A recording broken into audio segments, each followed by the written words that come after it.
Maka malam ini kita akan membahas tentang Qasasul Anbiya, kisah-kisah para nabi. Dan nabi yang kita akan bicarakan di malam hari ini adalah nabi yang terakhir dari nabi-nabi Bani Israel. Kita tahu bahawa setelah diutusnya Ibrahim alaihi salatu wassalam, maka seluruh para nabi dan rasul kembali nasabnya kepada Ibrahim. Tidak ada satupun nabi dan rasul setelah Ibrahim kecuali nasabnya sampai kepada Ibrahim.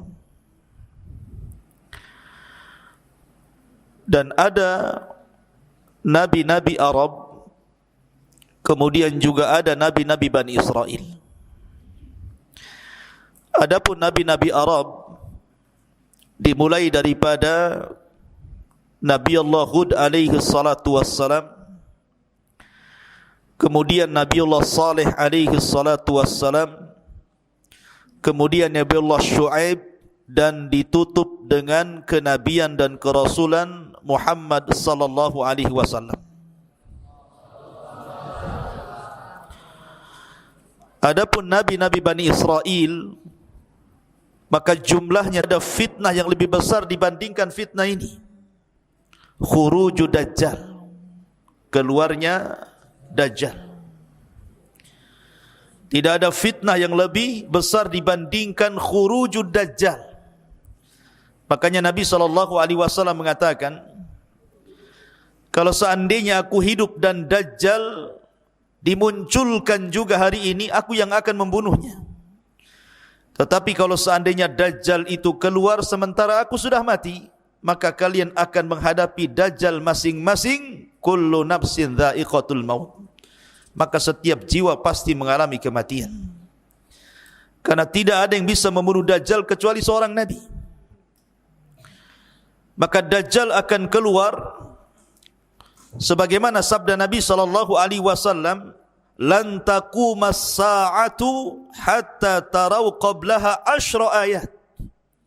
Tidak akan terjadi hari kiamat, kata Rasul, kecuali engkau melihat sebelumnya 10 tanda dari tanda-tanda kiamat besar. Kemudian Rasul menyebutkan yang pertama dukhan, munculnya asap tebal di langit. Yang kedua dabbah, binatang yang melata yang muncul dari perut bumi dan bisa bicara. Kemudian yang ketiga tulu'us syamsi min maghribiha, munculnya matahari dari arah barat. Kemudian yang keempat kata Rasul, nuzulu Isa, turunnya Isa bin Maryam. Kemudian yang kelima wa Ya'juj wa Ma'juj, keluarnya dua kabilah besar, Ya'juj dan Ma'juj. Kemudian yang keenam wa thalathatu khusuf, ada 3 gempa besar. Yang keenam gempa di arah timur, yang ketujuh gempa di arah barat, yang kedelapan gempa di jazirah Arab. Kemudian kata Nabi SAW, dan yang terakhir manusia akan digiring oleh api dari Adan menuju Syam. Disitulah tempat berkumpulnya manusia. Ma'asyiral muslimin, di sini Nabi SAW menyebutkan nuzul Isa. Isa akan turun. Untuk apa Isa turun itu? Kenapa Isa turun di akhir zaman setelah diutusnya Nabi SAW? Apakah Isa akan mendakwahkan syariat Injilnya kepada manusia? Tidak. Tugas Isa turun bukan itu. Kata Nabi SAW, walladhi nafsi biyadi la yushikanna an yanzila fikum ibnu Maryam, demi zat yang jiwaku berada di tangannya, hampir-hampir Isa akan turun kepada kalian. Kana hakiman adalan, dia akan menjadi hakim yang adil. Fayaksirus salib, akan mematahkan salib. Wa yaqtulul khinzir, akan membunuh babi. Wa yada'ul jizyata, dan akan mengambil upeti. Kemudian kata Nabi SAW, dan harta akan melimpah sampai-sampai sujud satu kali jauh lebih baik dibandingkan dunia dan isinya karena banyaknya manusia yang kaya. Kemudian Abu Hurairah radhiyallahu anhu mengatakan, in syi'tum, kalau kalian mau, bacalah ayat wa im min ahlil kitab illa la yu'minanna bihi qabla mautihi. Dan nanti di akhir zaman sebagian besar ahli kitab akan masuk ke dalam Islam berkat dakwah Isa sebelum kematian Isa bin Maryam. Maka Isa ada hubung kait dengan kaum muslimin, karena dia yang akan membantu perang melawan Dajjal.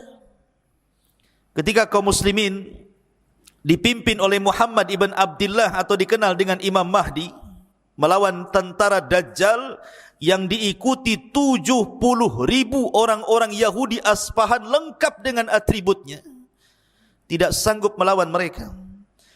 Sehingga Al-Mahdil Muntadhar dengan pasukan kaum muslimin yang sedikit bersembunyi di bukit di Palestina, sampai akhirnya mereka terkepung dengan tentara Dajjal. Akhirnya mereka mengalami kelaparan, sampai-sampai kepala sapi kalau seandainya ada jauh lebih baik dibandingkan dunia dan perhiasannya, saking kelaparannya. Akhirnya mereka mengatakan kepada Al-Mahdi, ya Imam, kalau kita tinggal di sini kita akan mati kelaparan. Tapi kalau kita turun, kita akan berperang melawan Dajjal, tentu kita akan dikalahkan. Tapi menurut kami, mati syahid jauh lebih mulia dibandingkan mati kelaparan.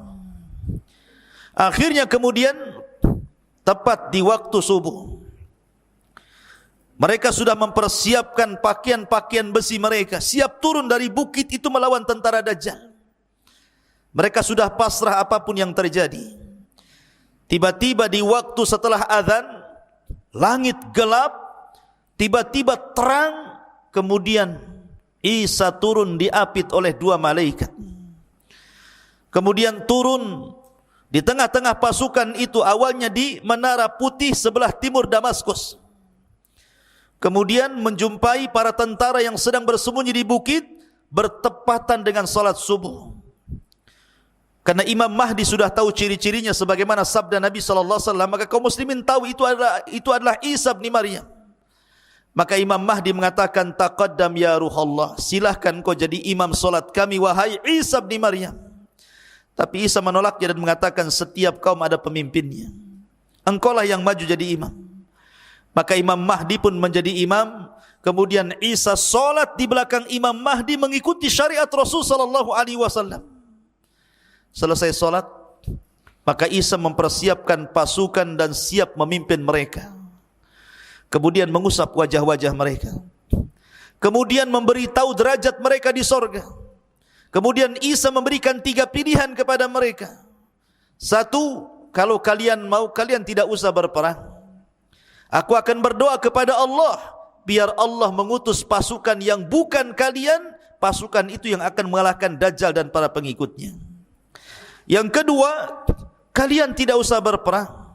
Aku akan berdoa kepada Allah Subhanahu wa taala, semoga Allah mengirim azab kepada mereka, sehingga azab inilah yang akan menghancurkan mereka dan kalian tidak akan meninggal, kalian akan selamat. Dan yang ketiga, atau kalian siap perang, aku yang akan memimpin. Aku yang akan memimpin kalian, dan aku akan berdoa pasukan Dajjal tidak sanggup untuk mengangkat pedang mereka. Akhirnya kemudian mereka memilih yang ketiga. Maka turunlah pasukan kaum muslimin dipimpin 2 manusia mulia, Al-Mahdil Muntadhar dan Isa bin Maryam. Kemudian berperang habis-habisan melawan Dajjal. Ketika Dajjal melihat Isa, Dajjal pun lari, karena tahu dia akan dibunuh oleh Isa. Lari ke barat, dikejar ke barat. Lari ke timur, dikejar ke timur. Ketika Dajjal tidak ada tempat untuk berlari, tepat berada di tengah-tengah kota Israel. Disitulah kemudian Dajjal dibunuh di tangan Isa bin Maryam, ditebas kepalanya, kemudian kepalanya dilempar kepada pasukan orang-orang Yahudi, ketakutanlah mereka. Ketika kemudian Dajjal meninggal dunia, Kemudian orang-orang Yahudi ketakutan, maka mereka lari tunggang langgang bersembunyi di batu. Tiba-tiba batu bisa bicara. Ya Muslim, Yahudi di belakang saya, bunuh dia. Sembunyi di pohon-pohon bisa bicara. Tidak ada satupun tempat persembunyian Yahudi kecuali bisa bicara. Kecuali satu pohon yang sekarang sedang dilestarikan orang-orang Israel, namanya Gharqad. Tidak mau bicara dia. Makanya orang-orang Yahudi nanam Gharqad sampai hari ini. Pohon Gharqad, pohonnya orang-orang Yahudi. Sejenis cemara begitu. Tapi cemara bukan Gharqad. Ya. Ma'asyiral muslimin, ikhwan akhwat yang dimuliakan Allah Azza wa Jal, maka ketika Dajjal meninggal, Isa bin Maryam memimpin kaum muslimin, berhukum dengan keadilan, mematahkan salib, membunuh babi, kemudian bumi kembali berkah sebagaimana permulaan ciptaannya. Sampai-sampai pohon delima, satu buah delima itu 10 orang bisa masuk ke dalam cangkangnya. Kita bisa bayangkan berapalah buah delima itu besarnya? Paling sekepal. Tapi di masa Isa bin Maryam, delima itu besar, sampai 10 orang bisa masuk ke dalam cangkangnya. Gimana isinya? Satu saja, satu butir antum sudah mencret. Besar. Karena menunjukkan bahwa di zaman itu kembali disuburkan Allah Azza wa Jalla. Dari sini menunjukkan ada hubung kait antara Isa dengan kaum muslimin. Bahkan di zaman Nabi SAW, Muqawqus itu raja Mesir, agamanya Nasrani. Ketika Nabi SAW mengirim surat kepada raja-raja untuk ditawari masuk Islam, salah satunya adalah Muqawqus, raja Mesir. Ya, memang raja Mesir tidak masuk Islam, tidak sebagaimana Najasyi, tetapi dia menyambut baik surat itu. Kemudian sebagai balasannya diberikan hadiah Nabi SAW seorang budak namanya Maria Al-Qibtiyah. Dari Maria Al-Qibtiyah, hadiah dari Muqawqus raja Mesir inilah, maka Nabi SAW memiliki putra namanya Ibrahim. Ada hubung kait. Bahkan ketika Nabi SAW mengutus para sahabat untuk hijrah pertama ke Habasyah, Ethiopia, rajanya namanya Ashama ibnu Afjur. Ashama ibnu Afjur itu raja Ethiopia atau digelar dengan Najasyi. Dilindungi oleh orang-orang Najasyi. Sehingga ketika orang-orang Quraisy itu berusaha mengembalikan mereka, ditolaknya. Dan belakangan setelah kemudian berdebat dengan Ja'far bin Abi Thalib, orang-orang musyrik, kemudian ditengah-tengahi oleh Najasyi, dibacakan ayat-ayat Al-Quran, belakangan Najasyi masuk Islam. Padahal kaumnya tidak ada yang masuk Islam. Makanya ketika wafat Najasyi, Nabi SAW mensalat gaibkan beliau. Bahkan di zaman itu orang-orang Najran, Yaman, banyak yang beragama Nasrani, berbondong-bondong datang kepada Rasul, berdebat soal kenasranian, kemudian belakangan mereka masuk Islam. Jadi ada hubung kait antara kita dengan Isa dan juga umatnya Nasrani. Ma'asyiral muslimin yang dimuliakan Allah Azza wa Jalla, makanya wajar kalau Al-Quran itu secara komplit menjelaskan sejarah Isa sejak lahirnya, ibunya, siapa yang mengkafilnya, sampai di waktu dewasanya, sampai diangkatnya, betul-betul dijelaskan secara detail dalam Al-Quran. Menunjukkan bahwa kita mengakui Isa bin Maryam, dia adalah agama bagi orang Nasrani, nabi bagi orang Nasrani, sebagaimana kita mengakui Musa adalah nabi bagi agama Yahudi. Tapi mereka tidak pernah mengakui nabi kita. Jahatnya mereka tidak pernah mengakui nabi kita. Makanya ketika Imam Al-Baqillani rahimahullahu ta'ala berdebat dengan seorang Nasrani dan mengatakan, kata Nasrani ini, ya Baqillani, kenapa agamamu fanatik sekali? Kata Imam Baqillani, kenapa emangnya? Kalian melarang menikahkan putri-putri kalian dengan kami orang Nasrani dan juga orang-orang Yahudi, sementara kalian membolehkan menikahkan laki-laki kalian dengan putri-putri kami. Kata Imam Baqillani, karena kami umat Islam bagi kalian dan mengaksa kepada Yahudi, tapi kalian Muhammad sallallahu alaihi wasallam kepada masuk pada kisah siapa dia. Kita awali kisah ini di dalam Al-Quranul Karim. Ada satu surat namanya Al-Fatihah. Itu Al-Imran, itu keluarga Imran.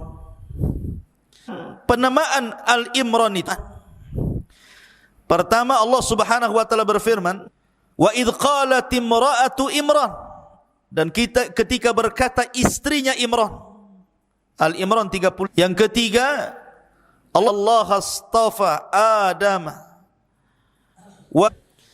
Pertama dalam surah 2 Al-Imran 35 dan Al-Imran 3 beradik. Bab dan Maryam, kakek daripada Isa bin Maryam. Ma'asyiral muslimin yang dimuliakan Allah Azza wa Jalla, baik, kita mulai kisahnya. Bani Israel. Bani Israel itu terpecah menjadi dua kelompok di zaman itu. Ada Bani Israel yang saleh, taat dengan Allah, beribadah kepada Allah, mentauhidkan Allah, suci. Maka di situ yang memakmurkan Baitul Maqdis, itu pusat peribadatan orang-orang Nasrani. Disitulah Baitul Maqdis sang Imran. Keluarga Imran, ma'asyiral muslimin, Mansha Imran ibn Mansha ibn Daud, artinya masih keturunan ya. Hannah bintu Faqud. Allah takdir ketika Imran ini dan istrinya berjalan-jalan di padang pasir, kemudian beristirahat di bawah pohon, dia melihat akhirnya kepada Allah Subhanahu wa taala.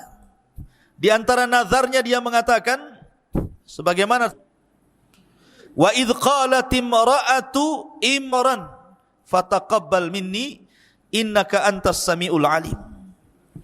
Dia mengatakan, ya Allah, kata istri Imran Hannah ini, aku bernazar kepadamu, kalau aku punya bayi, aku mengandung laki-laki, Baitul Maqdis, dan aku wakafkan dia hidup di Baitul Maqdis.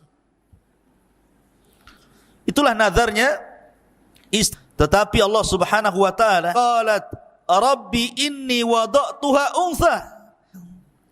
Tapi ketika melahirkan, karena di saat itu kan enggak ada laki-laki ke perempuan gitu ya. Tapi kalau banci tak ada, laki-laki perempuan saja. Kok dia bukan salah ketika di perutnya? Ya. Apa namanya, Hannah ini tidak tahu kalau isi perutnya itu bayi laki-laki. Apa alasannya? Satu, karena laki-laki lebih kuat tenaganya dibandingkan perempuan. Yang kedua, melakukan khidmat dibandingkan perempuan, karena perempuan kan ada waktu haidnya. Kemudian yang ketiga, laki-laki itu tidak ada aib, bisa berkumpul dengan siapapun. Sementara perempuan kan tidak, nanti takut digoda, memfitnah dan begitu seterusnya. Kemudian yang keempat, tidak ada tuduhan bagi laki-laki. Kalau perempuan hamil saja dituduh kan begitu. Mana laki-laki hamil, kecuali ada akangnya. Ya. Artinya bahwa bukan kanker, tumornya. Jadi kenapa Hannah ini ingin punya anak laki-laki? Karena sebab-sebab tadi. Setelah keluar, rupanya bukan anak laki-laki, anak perempuan pula. Makanya kemudian Allah Subhanahu wa taala berfirman di sini, walaysa dzakaru kal untha, dan berbeda laki-laki, tidak sama dengan samaituha Maryam, dan aku beri nama dia Maryam. Jadi Maryam itu yang memberi nama Allah sendiri. Dan ketika Allah mengatakan walaysa dzakaru kal untha, tidaklah laki-laki sama dengan perempuan, maknanya walaupun tapi dia bisa menjangkau semua laki-laki. Karena Rasul mengatakan kamula minar rijal kathirun. Laki-laki sempurna itu banyak, tetapi perempuan yang sempurna itu cuma 4. Pertama, istrinya Fir'aun, Asiyah bintu Muzahim. Yang kedua, ibunda Isa, Maryam bintu Imran. Yang ketiga, Khadijah, istri Nabi sallallahu alaihi wasallam, zaujatun Nabi sallallahu alaihi wasallam, dan yang keempat, Fatimah bintu Rasulillah. Inilah 4 wanita terbaik dunia. Salah satunya siapa? salah satunya Maryam. Ya. Karena Maryam ini adalah wanita yang luar biasa. Wa inni sammaituha Maryam wa inni u'idzuha bika wa dzurriyyataha minasyaitonir rajim. Lihat bagaimana Allah janji membuat perlindungan kepada Maryam, dan sesungguhnya saya akan melindungi Maryam dan keturunannya dari setan yang terkutuk. Karena begini ikhwan, Nabi SAW bersabda, ma min mauludin illa syaitanu yamassuhu hina yulad fayastahillu sarikhan min masyati syaitan iyahu illa Maryam wabnaha, kata Rasul. Ketika anak dilahirkan, maka setan pasti akan menusuknya dengan jarinya di lambung kirinya atau kanannya hingga bayi itu menangis. Kenapa? Makanya setiap bayi yang dilahirkan pasti menangis. Itu karena ditusuk lambungnya sama setan itu. Tapi tidak membahayakan bayi. Setan menusuk itu ingin ngasih tahu, aku musuhmu mulai hari ini, maksudnya memberitahu permusuhannya. Maka semua bayi termasuk antum ini pernah ditusuk lambungnya sama setan saat lahir. Ya. Makanya ada yang kesetanan juga. Waktu tidur ngantuk. Masyarul muslimin yang dimuliakan Allah Azza wa Jal, kecuali dua tidak pernah ditusuk setan saat lahirnya. Kata Rasul, illa Maryam wabnaha, kecuali Maryam dan putranya Isa bin Maryam. Allah lindungi dari syaitan. Makanya Allah Subhanahu wa taala mengatakan tadi, wa inni u'idzuha bika wa dzurriyyataha minasyaitonir rajim. Kemudian fataqabbalaha rabbuha biqabulin hasanin wa ambataha nabatan hasanan wa kaffalaha Zakaria. Maka Tuhannya menerima sebagai nazar dengan penerimaan yang baik dan mendidiknya dengan pendidikan yang baik, dan Allah menjadikan Zakaria sebagai pemelihara bagi Maryam bintu Imran. Jadi kisahnya seperti ini. Jadi ketika kemudian nazarnya diterima, lahirlah Maryam bintu Imran. Allah takdirkan saat hamil, Imran meninggal dunia. Artinya ketika Maryam lahir, dia menjadi wanita yatim. Karena ayahnya meninggal, sementara ibunya sudah tua, tidak sanggup merawatnya. Dan dia sudah bernazar untuk memberikan bayi yang baru lahir ini. Dalam riwayat ketika melahirkan saja langsung dibungkus, kemudian dibawa ke Baitul Maqdis, langsung diserahkan kepada Zakaria. Tetapi orang-orang di Baitul Maqdis, ahli ibadahnya, para ruhbannya tidak terima. Kami juga mau, wahai Zakaria. Jangan engkau saja yang memelihara, karena itu anak dari orang suci Imran, keluarga terbaik dan termulia. Akhirnya kata Zakaria gini saja, saya tidak bisa langsung memiliki bayi ini, bagaimana kalau kita taruhan? Kumpulkan semua ruhban, semua padri-padri, semua pendeta-pendeta ahli ibadah, kita qur'ah, kita mengundi siapa yang berhak untuk mengkafil anak bayi Maryam ini. Akhirnya semua ubad pada datang dari mana-mana. Bagaimana caranya? Kata Zakaria, cara undian kita sepakati. Masing-masing kalian bawa pena, bawa pulpen, bawa patlot. Kemudian masing-masing kalian berdiri di tepi sungai yang deras. Maka berjejerlah para rahib, para pendeta, para padri, orang-orang ahli ibadah itu berjejer semua di tepian sungai. Kata Zakaria, kalau seandainya kolam kalian dilempar ke sungai itu hanyut, berarti kalian kalah. Tapi kalau pena kalian dilempar justru dia melawan arus, maka kalian menang. Akhirnya semua pena dilempar ke sungai itu, ya hanyutlah. Gimana? Pena dilempar ke sungai, hanyut. Ternyata cuma satu yang tidak hanyut, justru dia melawan arus jalannya. Penanya Zakaria. Lah ketika itulah, maka Zakaria menang undian, maka dia berhak untuk mengkafil Maryam. Maka Zakaria dan istrinya akhirnya pun mengkafil merawat Maryam sedari kecil. Betul-betul diletakkan di di atas Baitul Maqdis, ruangan khusus di mihrab. Tidak pernah keluar dari situ. Jadi betul-betul dirawat di situ saja sedari kecil sampai kemudian agak besar. Ketika umur 10 tahun, ada peristiwa yang aneh. Ketika Zakaria kemudian masuk ke dalam mihrabnya, tiba-tiba kemudian di situ banyak makanan. Setiap hari ketika masuk ke mihrabnya banyak makanan. Makanan ini tidak tahu siapa yang ngantar, tiba-tiba ada saja di situ. Makanya disebutkan dalam Al-Quran, kullama dakhala 'alaiha Zakaria al-mihrab wajada indaha rizqa.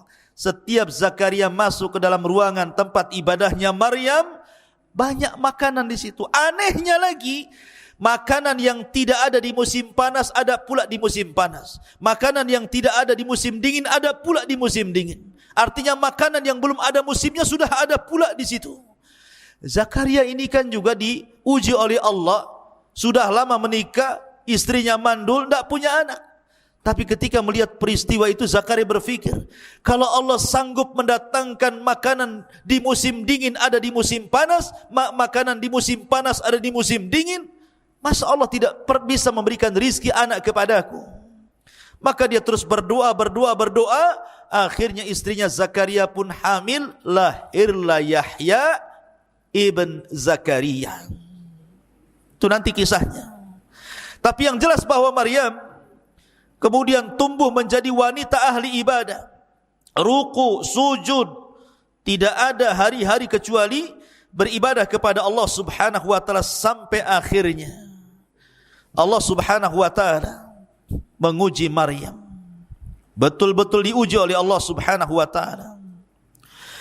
Di mana Maryam ini ikhwatu fillah muliakan Allah Azza wa Jalla, ada yang mengatakan ketika usianya belasan tahun, 13 lebih begitu. Maryam ini ingin keluar buang hajat. Memang begitu, ya. Jadi ada sebabnya kalau Allah menghendaki sesuatu kan, idza aradallahu syai'an ahya asbabah. Kalau Allah menghendaki sesuatu kan Allah harus hidupkan dulu sebabnya tuh. Maryam keluar untuk buang hajat, menjauhi Baitul Maqdis. Tiba-tiba kemudian di tengah jalan dia dihadang oleh laki-laki tampan sekali.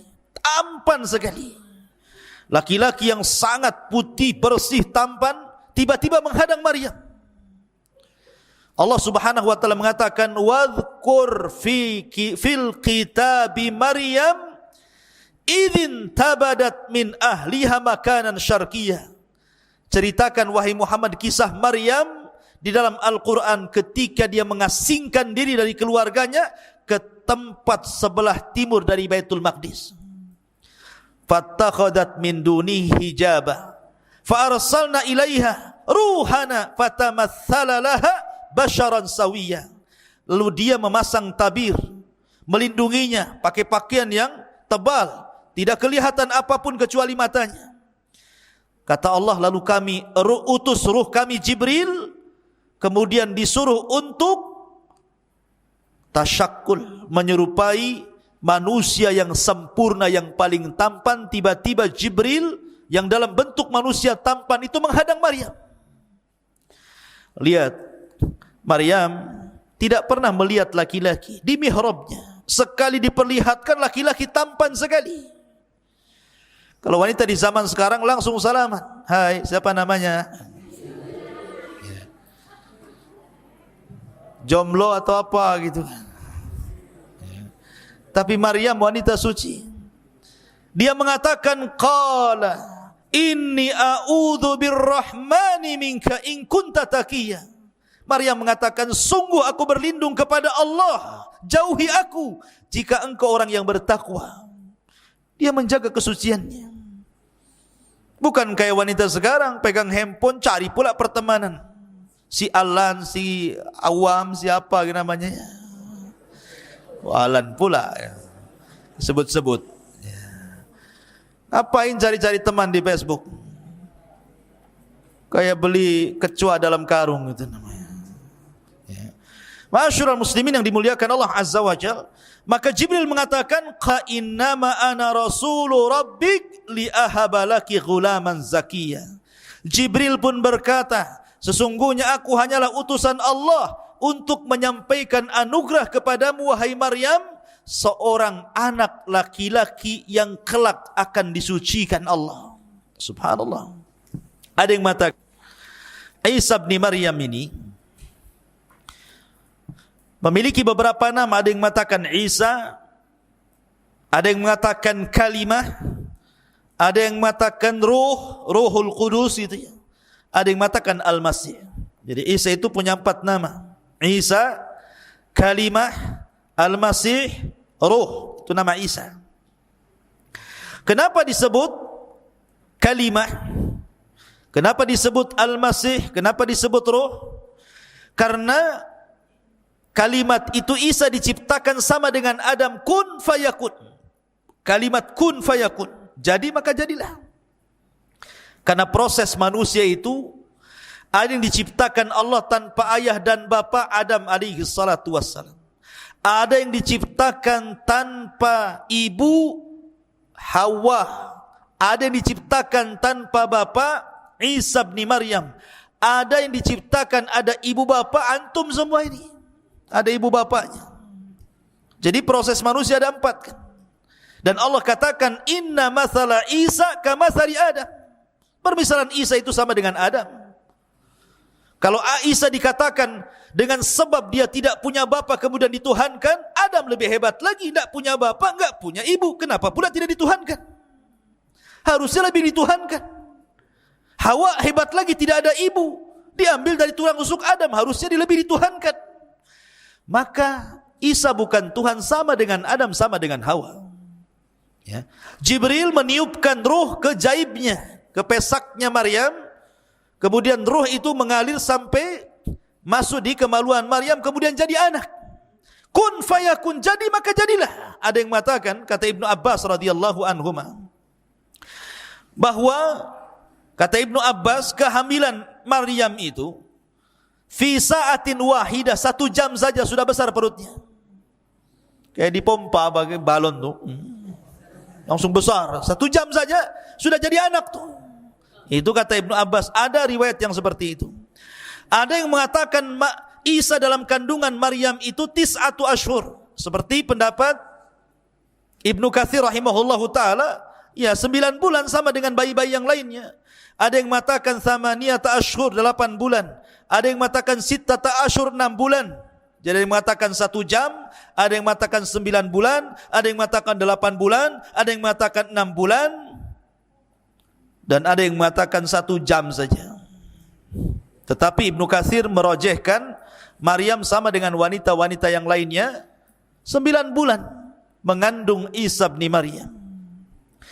Ketika dia mengandung, ikhwan, tentu seorang wanita berfikir dia tidak pernah berhubungan dengan laki-laki, disentuh pun tidak, tiba-tiba hamil. Apa yang akan dikatakan kepada manusia, ini bayinya siapa? Tentu orang-orang yang akan mengatakan Maryam berzina. Sama dengan wanita di zaman sekarang ingin seperti Maryam, punya anak gak jelas bapaknya. Ya. Jadi Maryam mengatakan, dia mengatakan qalat anna yakunu li ghulamun wa lam yamsasni bashar wa lam aku baghiyah. Maryam berkata, bagaimana mungkin aku mempunyai anak laki padahal tidak pernah laki-laki menyentuhku dan aku bukan seorang pezina. Maka Allah katakan qala kadzalika qala rabbuk huwa alayya hayyin wa linaj'alahu ayatan linnas wa rahmatan minna wa kana amran maqdiyya. Maka Jibril memberitahu, demikianlah Tuhanmu berfirman, hal itu mudah bagiku, dan agar kami menjadikannya suatu tanda kebesaran Allah bagi manusia dan sebagai rahmat dari kami, dan hal itu adalah sesuatu urusan yang sudah diputuskan. Memang begitu takdirnya wahai Maryam. Memang takdirnya seperti itu, harus hamil. Fahamalathu fantabadat bihi makanan qasiyya. Maka Maryam pun mengandung, lalu dia mengasingkan diri dengan kandungannya ke tempat yang sangat jauh. Maryam pun bersembunyi. Tapi ketika kemudian Maryam ini sudah membesar kandungannya, dia curhat kepada saudarinya, saudari daripada Maryam, istri daripada Zakaria alaihi salatu wassalam. Dia mengatakan pada istrinya Nabi Allah Zakaria, bagaimana mungkin aku bisa hamil? Bagaimana mungkin aku bisa hamil? Sementara tidak ada satupun laki-laki yang menyentuhku. Maka kata istrinya Zakaria, masih saudarinya Maryam, dia mengatakan, inni ara ma fi batni yasjudu lima fi batni. Wahai Maryam, sama-sama hamil. Dia lahir nanti Yahya, sementara Maryam lahir Isa.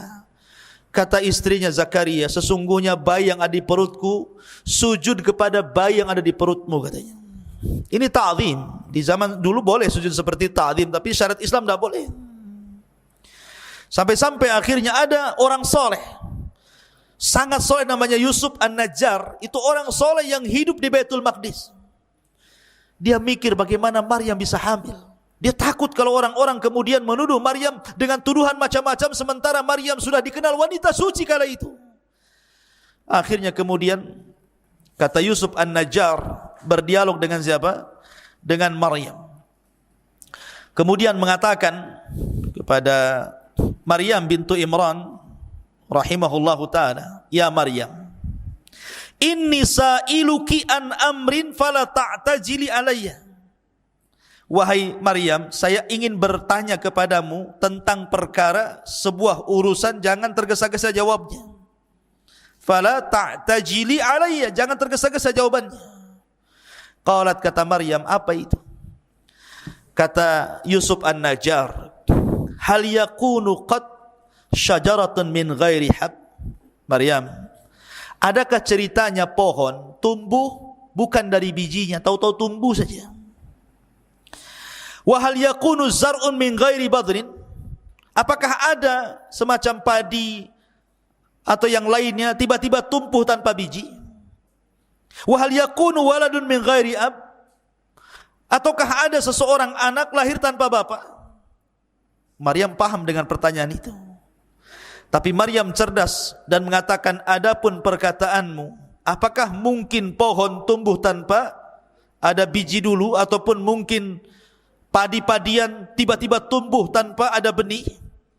Maka Maryam mengatakan, bagaimana dahulu ketika Allah menciptakan pohon, apakah juga dari biji? Tentu tidak, kun fayakun. Adapun kemudian kalau seandainya kau mengatakan adakah anak kemudian lahir tanpa ayah, ya, Adam alaihi salatu wassalam lahir tanpa ayah, bahkan tanpa ibu. Hawa lahir tanpa ibu. Kalau seandainya aku mengandung tanpa ayah, ini keajaiban dunia. Apa salahnya? Dari sini kemudian Yusuf An-Najjar mempercayai apa kata-kata Maryam ini. Kemudian berusaha untuk menutupi dari orang-orang dan menasihati agar Maryam saat kelahiran keluar dari Baitul Maqdis jangan ada yang tahu. Subhanallah. Ketika kandungan sudah membesar, tentu orang akan malu. Seorang wanita pasti malu. Padahal Maryam itu wanita suci, pasti akan dituduh juga, apalagi wanita di zaman sekarang kan. Makanya kemudian Maryam pun berusaha untuk keluar dari Baitul Maqdis, kemudian mengarah ke Bethlehem atau Baitul Lahmin. Di situ telah tempat kelahiran Isa bin Maryam. Di tengah-tengah kebun kurma. Di tengah-tengah kebun kurma, di waktu yang sangat-sangat panas sekali. Ya. Jadi Isa itu lahirnya di musim panas, bukan di musim dingin. Karena tidak ada kurma itu musimnya musim dingin. Rata-rata kurma itu di musim panas. Tapi kalau kita melihat, umpamanya ulang tahun Nasrani saat ini, kemudian difilm-filmkan dengan film seperti Santa Claus atau apa kan, biasanya cenderung pakai jaket, pakai apa, kemudian ski di salju-salju kan gitu ya. Tidak ada. Isa itu dalam Islam, kita tidak menyinggung agama mereka, tetapi kita menjelaskan secara agama kita Islam bahwa Isa lahir di musim panas, bukan di musim dingin. Karena di musim panas itu kurma musim. Ya. Makanya di sini perhatikan dalam Al-Qur'anul Karim mengatakan, ketika kemudian Maryam pun fahamalathu fantabadat bihi makanan qasiyya. Maryam pun mengandung lalu dia mengasingkan diri dari kandungannya ke tempat yang jauh. Kemudian faja'ahal mahadu ila jid'in nakhlati qalat ya laitani muttu qabla hadha wa kuntu nasyan mansiya. Kemudian rasa sakit akan melahirkan memaksanya bersandar pada pangkal pokok kurma. Maryam pun berkata, wahai betapa baiknya aku mati sebelum ini dan aku menjadi seorang yang tidak pernah diperhatikan dan dilupakan manusia. Malu dia di sanjung-sanjung Bani Israel wanita suci, tiba-tiba kemudian hamil tanpa bapak. Makanya banyak orang yang kemudian ini hati-hati akhwat, banyak di majalah-majalah, di YouTube, di berita-berita itu. Akibat kemudian hamil di luar nikah karena enggak sabar dengan ujian itu, ambil pula lah racun baygon, diminum dia, nyamuk saja mati, kalian juga mati. Ada yang ngambil tali, ditariknya tambang, diikatnya di lehernya. Jadi Maryam itulah hati perempuan. Makanya jangan coba-coba. Maryam saja yang jelas-jelas tidak berzina, dia mengatakan lebih mati saja kan itu, daripada tuduhan orang. Apa kata manusia? Apa kata orang? Fanadaha min tahtiha alla tahzani qad ja'ala rabbika tahtaki sariyya. Maka Jibril berseru kepadanya dari tempat yang rendah, janganlah engkau bersedih hati wahai Maryam, sesungguhnya Tuhanmu telah menjadikan anak sungai di bawahmu. Allah sudah mempersiapkan kelahirannya. Ada sungai kecil di bawahnya, kemudian bersandar di pohon kurma, pohon itu pula lagi berbuah rutobnya, lagi ranum-ranumnya. Kemudian wahazzi ilaik bijid'in nakhlati tusaqit alaiki rataban janiyya. Wahai Maryam, goyangkanlah pohon kurma itu ke arahmu. Niscaya pohon itu akan menggugurkan buah kurma yang masak kepadamu. Fakuli washrabi wa qarri ainan fa imma tarayinna minal bashari ahadan fakuli inni nadartu lirrahmani sauman fala ukallimal yawma insiya. Makanlah Maryam, minumlah Maryam, bersenang hatilah wahai Maryam. Jika engkau melihat seseorang, maka katakanlah, sesungguhnya aku telah bernadar berpuasa untuk Tuhan yang Maha Pengasih, maka aku tidak akan bicara dengan siapapun pada hari ini. Lahirlah Isa bin Maryam, dimudahkan kelahirannya, tidak ada bidannya, lahir sendiri begitu. Ya, kalau wanita sekarang sibuk cari bidan, saat sibuk ke rumah sakit dikontrol, enggak, Allah mudahkan semuanya, enggak ada bidannya, lahir begitu saja. Tapi jangan kemudian dicoba-coba. Saya ingin kayak Maryam lahirnya lah. Sendiri saja. Cemana caranya? Siapa yang nari? Ma'asyiral muslimin yang dimuliakan Allah Azza wa Jalla, harus ada bidannya, minimalnya dukun lahir, biar ada yang ngopeni bayinya. Ma'asyiral muslimin yang dimuliakan Allah, iwan akhwat yang dimuliakan Allah Azza wa Jalla, kemudian setelah Maryam melihat Isa putranya, kemudian tumbuhlah rasa sayang seorang ibu kepada anaknya, tapi dia bingung, dia masih di kebun kurma masalahnya. Ini kalau saya pulang ke Baitul Maqdis, apa kata manusia? Tapi bagaimanapun itu bukan tempat dia di situ, tidak mungkin dia hidup di pohon kurma, di kebun-kebun kurma, tetap dia harus balik ke Baitul Maqdis. Fa'atat bihi qaumaha tahmiluhu qalu ya Maryam laqad ji'ti syai'an fariyya. Maryam pun kemudian kembali ke Baitul Maqdis. Kemudian orang-orang pun mengatakan sesuatu. Kemudian dia Maryam membawa bayi itu kepada kaumnya dengan menggendongnya. Mereka kaumnya berkata, wahai Maryam, sungguh engkau telah membawa sesuatu yang sangat keji. Bayi siapa itu? Hampir-hampir mereka melempari Maryam, kemudian merajamnya. Tapi Maryam sudah dibimbing oleh Allah, jangan bicara. Datang, gendong bayi, kalau ditanya itu bayi siapa, jangan bicara. Isyaratkan saja telunjukmu ke bayi itu biar dia yang menjawabnya. Biar dia yang menjawabnya. Jadi setiap, Maryam, itu bayi siapa? Nggak bisa jawab, kan nggak boleh bicara. Ya, jadi diisyaratkan aja ke bayinya. Maka kemudian apa yang terjadi? Fa asyarat ilaihi, maka Maryam menunjuk kepada anaknya. Mereka mengatakan, kaifa nukallimu man kana fil mahdi sabiyya. Hei Maryam, kau punya akal enggak? Kami akan bicara dengan anak kecil yang masih dalam ayunan, macam mana caranya? Tiba-tiba ketika kemudian mereka memaksa Maryam untuk bicara, tapi Maryam tetap mengisyaratkan ke bayinya untuk menjawab. Mereka mengatakan, enggak mungkin kami bicara dengan bayi. Tiba-tiba bayi itu bisa bicara. Kemarin sudah jelaskan 4 bayi yang bisa bicara kan? Salah satunya Isa bin Maryam. Tiba-tiba bayi itu dengan fasihnya mengatakan, qala inni Abdullah ataniyal kitaba wa ja'alani nabiyya. Kata Isa yang masih bayi, masih digendong, masih baru berapa hari itu, mengatakan, sungguh aku hamba Allah. Dia memberiku Injil dan dia menjadikan aku seorang nabi. Terperanjat manusia. Mak, bayi bisa bicara nih. Ngomongnya hamba Allah dan saya seorang nabi pula gitu. Wa ja'alani mubarakan aynama kun wa awsani bis salati waz zakati ma dumtu hayya.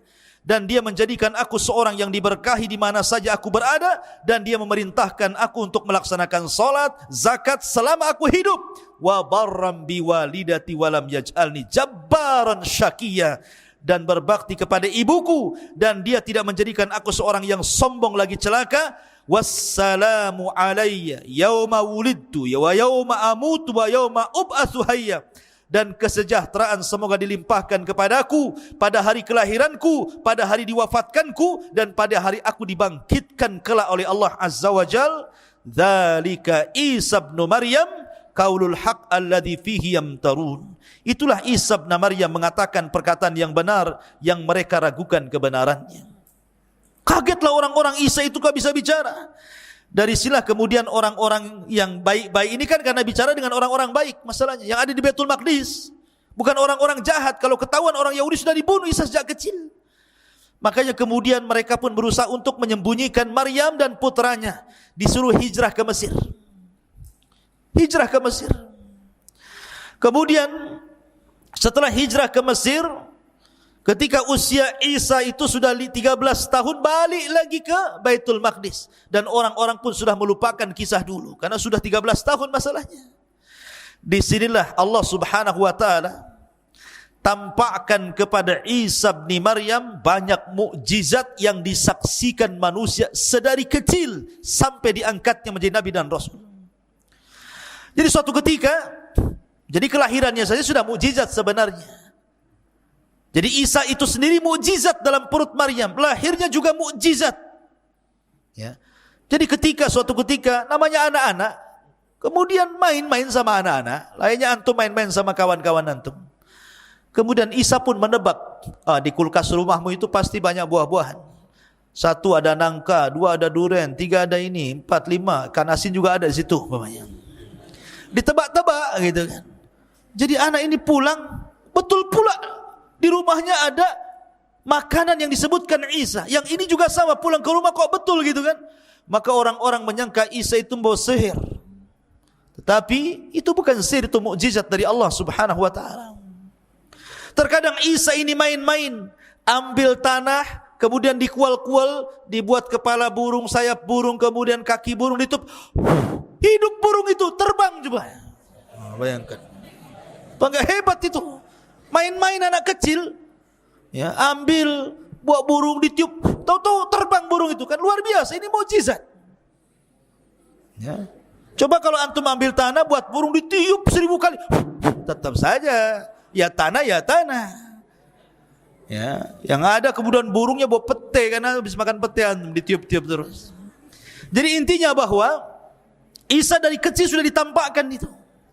Sampai-sampai akhirnya ada orang sakit buta, sini, diusap, sembuh dia. Ya, ada penyakit kulit, penyakit kurap gitu ya kan, diusap sembuh dia penyakitnya, abrosnya sembuh.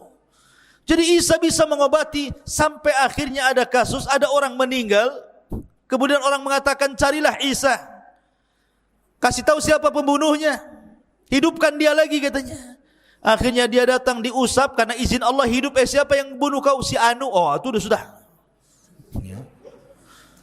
Sampai ada raja yang baru meninggal, pembesar yang baru meninggal, jenazahnya lewat di antara Nabi Isa dan orang mengatakan, ya Isa, hidupkan ini raja kami. Akhirnya Isa berdoa kepada Allah, dihidupkan kembali karena izin Allah. Karena memang setiap mukjizat seorang nabi itu akan disamakan dengan kebiasaan kaumnya. Contoh Musa, kebiasaan kaumnya itu suka belajar ilmu sihir. Jadi madrasah-madrasah sihir di zaman Nabi Musa itu luar biasa. Madrasah Harry Potter atau apa itu namanya. Tukang-tukang sihir itu. Ya, jadi ada madrasahnya, ada sekolahnya itu. Makanya kemudian Allah berikan kepada Musa mukjizat yang sama dengan mereka, tapi bukan sihir, lebih hebat dibandingkan tukang-tukang sihir. Lah di zaman Isa itu juga sama. Itu dunia perobatan luar biasa. Banyak ditemukan obat-obatan herbal-herbal yang bisa mengobati yang dulunya penyakit luar biasa, dianggap penyakit biasa, akan ditemukan obat-obatannya. Maka Isa harus lebih daripada kemampuan perobatan kaumnya. Bukan hanya bisa mengobati orang buta penyakit kulit, tapi bisa menghidupkan orang mati karena izin Allah Subhanahu wa taala. Itu kan bukan perobatan, itu mukjizat namanya.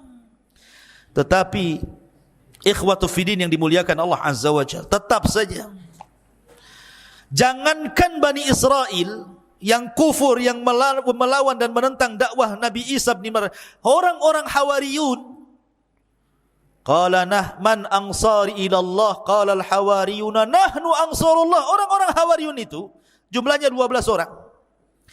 Itu para sahabat Isa yang khullas, betul-betul orang pilihan Isa bin Maryam. Sama dengan Rasul mengatakan ketika bersabda tentang Zubair bin Awwam, sesungguhnya hawari umat ini adalah Zubair bin Awwam, kata Rasul. Rasul punya hawariyun sebagaimana Isa juga punya hawariyun.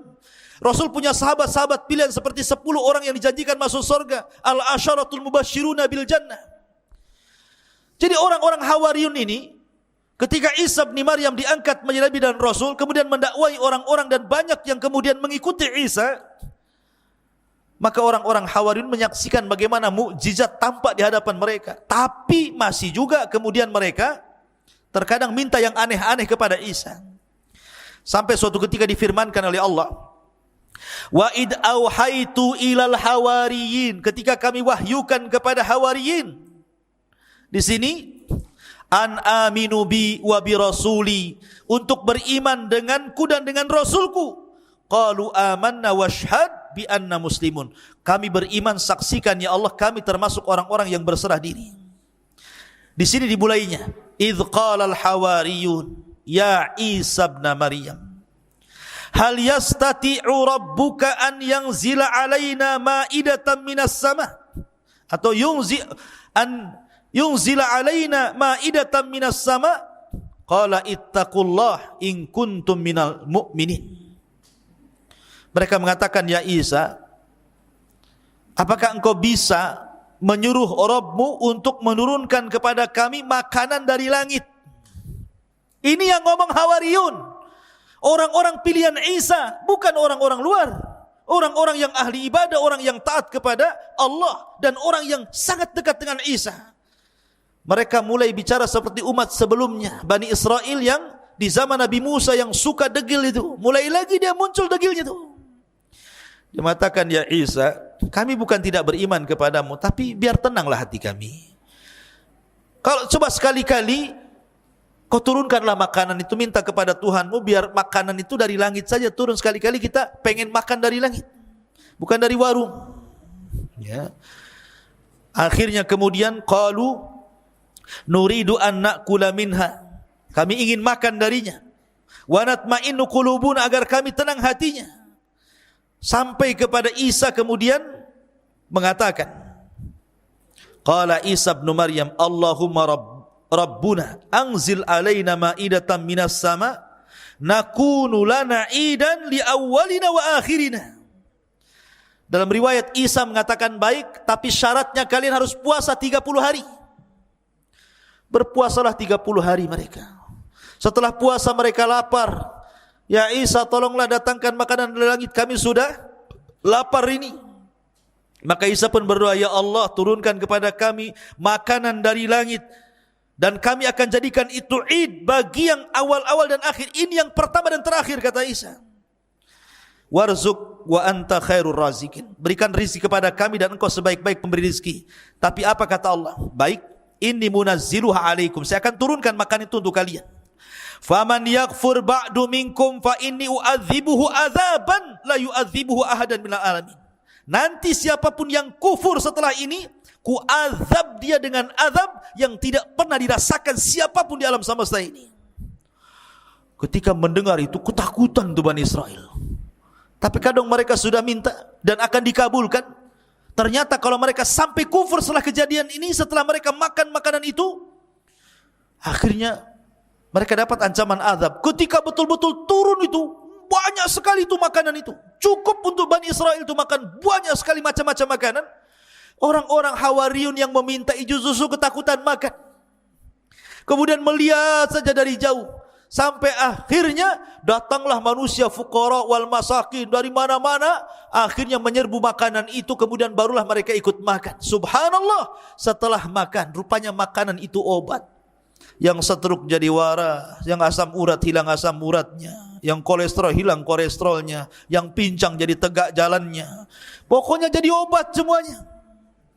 Ya, kalau yang bodoh ya tetap bodoh lah, harus belajar. Takkan makan jadi pintar, ya kan? Kalau bodoh saja, kecuali belajar.